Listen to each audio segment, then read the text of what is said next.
વાત હવે જૂનાગઢની કરીએ તો જૂનાગઢના જોશીપુરા વિસ્તારની મોટાભાગની સોસાયટીમાં સૂચિત ટીપી સ્કીમ 6 લાગુ કરવા માટે સ્થાનિક રહેવાસીઓએ નોટિસો મળતા લોકોમાં ભારે રોષ ફેલાયેલો છે।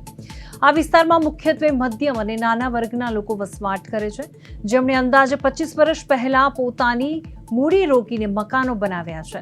જો રોડ પહોળા કરવામાં આવે તો તેમના મકાનો કપાઈ જવાની આશંકા છે, જેથી સ્થાનિકો અહીં કોઈ ટીપી સ્કીમની જરૂર ન હોવાનું જણાવી મોટી સંખ્યામાં વાંધા અરજીઓ સાથે નગર નિયોજન ઓફિસ ખાતે પહોંચ્યા અને મનપાના વિપક્ષના નેતાઓએ પણ આ સ્કીમનો સખત વિરોધ કરતા તેને સામાન્ય લોકોને હેરાન કરવાની નીતિ ગણાવી।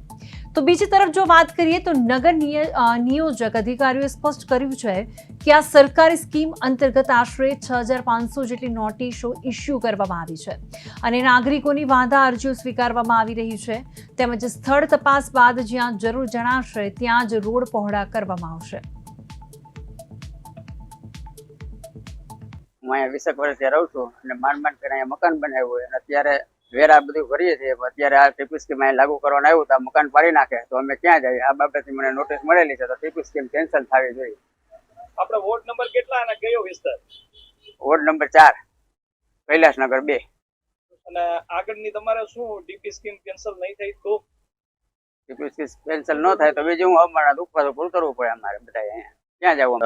રસ્તાઓ પોળા કરવા હોય તો ત્યારે જ કરી નાખવાની જરૂર હતું, પરંતુ અત્યારે જે રસ્તાઓ કાઢવામાં આવ્યા મોટા ભાગના નાના લોકોના મકાનો જાય છે અને રસ્તા પોળા કરવામાં એમના મકાનની વેલ્યુએશન થી માંડીને એમાં કાંઈ વધતું નથી બાકી।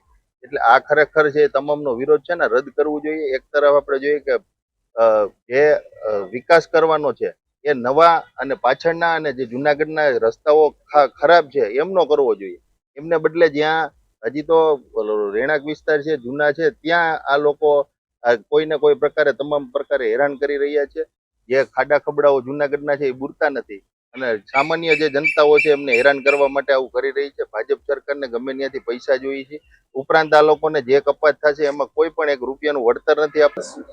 આ સરકારશ્રીએ સ્કીમ મંજૂર કરી છે અને સુનાવણી માટે મેં નોટિસ આપી છે 5, 6, 7 તારીખે અને 12 અને 13 તારીખે સુનાવણી માટે અરજદારોને હાજર રહેવા જણાવેલ છે। એમને જે બી વાંધા સૂચન હોય ટીપી સ્કીમ અન્વયે તો મને રજૂઆત કરી શકે છે।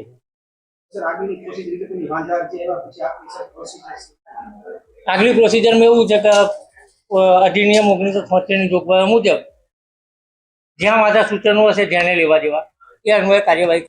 અમારે આ ટીપી આવી છે અને 7.5 મીટરનો તો છે જ, એને 9 મીટરનો કરવો છે તો બે બાજુ 1.5 મીટર કપાય છે અને ગરીબ માણસો છે તો અમારી પાસેથી 1.5 મીટર પાછું કપાઈ જાય તો અમારી પાછળ શું વધે? અમને આનો વિરોધ છે સખત। આગળ શું કરશો અને કઈ રીતે? અત્યારે તમે અહીંયા અમે અહીંયા કને દેવા આવ્યા છીએ નોટિસો અને એક નોટિસ અમને આમ